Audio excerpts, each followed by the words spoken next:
Welkom! Vandaag nemen we jullie mee in de Best Kept Secrets van Cisco Live, zodat jullie het meeste uit je ervaring kunnen halen. Joël, jij bent al een paar keer op Cisco Live geweest. Zeker. Waarom is dit nou het evenement wat je niet mag missen? Ja, zeker. Ik ben er regelmatig geweest en Cisco Live is het grootste evenement voor Cisco. En dat doen ze 3 keer per jaar op 3 continenten. Amerika's, APAC en EMEA. En dit jaar, net zoals vorig jaar, is Amsterdam de place to be. In de komende paar minuten, en ik ga het proberen kort te houden, we gaan proberen het kort te houden, maar zoals jullie weten, dat is voor mij best wel een uitdaging, gaan we jullie meenemen in een aantal onderwerpen, gaan we jullie tips geven om het meeste uit de ervaring te halen van Cisco Live. En we hebben de 5 volgende onderwerpen gedefinieerd. Logistieke informatie, de kennissessies die er zijn, certificering, netwerken en gezelligheid.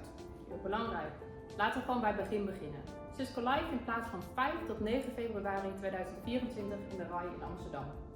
Je kunt er met de auto komen, maar het is ook heel goed bereikbaar met het OV. En daar komt gelijk de eerste tip.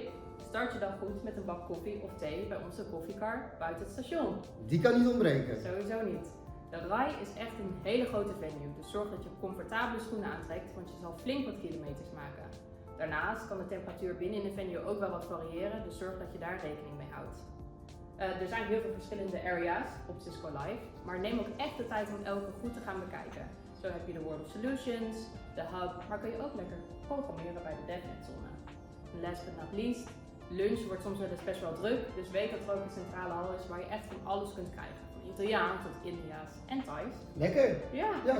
Wat kun je eigenlijk allemaal beleven op Cisco Live? Ja, heel veel. En de hoeveelheid aan informatie is overweldigend. Maar laten we beginnen bij het begin. Het kopen van kaartjes. Nou, dat kan via de onderstaande link.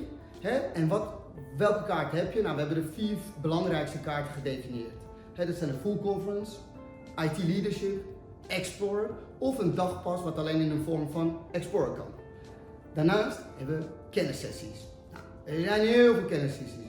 Wel geteld 962. En waar begin je dan? Ja, waar begin je dan? Nou, om het makkelijk te maken is er een learning map. En daar kan je op onderwerp kiezen welke sessies je wilt doen. Oh, dat scheelt. Ja, zeker. Maar let op. First come, first serve. En uit ervaring kan ik zeggen, het gaat heel snel. Daarnaast, iets wat heel veel mensen niet weten, is dat je persoonlijke sessies kunt doen met de BU. Ook wel whisper sessies. Waarbij je eigenlijk jouw organisatie onder de loep wordt genomen, samen met de BU, en kan kijken hoe technologie jouw business enabled. Heb je twijfel over welke sessies of welke whisper sessie je wilt gaan plannen? Laat ons het alsjeblieft weten. Ja, dan helpen we je graag. Zeker. En weet je wat nog iets is wat de meeste mensen niet weten?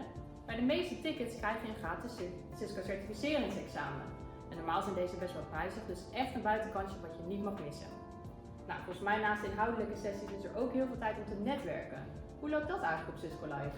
Ja, nou goed dat je dat aankaart, want netwerken is natuurlijk bij alle evenementen altijd een belangrijk onderwerp of onderdeel. Maar bij Cisco Live kun je natuurlijk netwerken met Cisco mensen, met partners zoals Avid, Gezellig.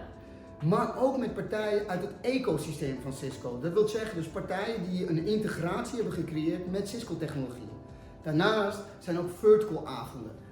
Denk daarbij aan avonden waarbij je dus met like-minded mensen en organisaties kan sparren uit dezelfde branche, zoals manufacturing, retail of healthcare.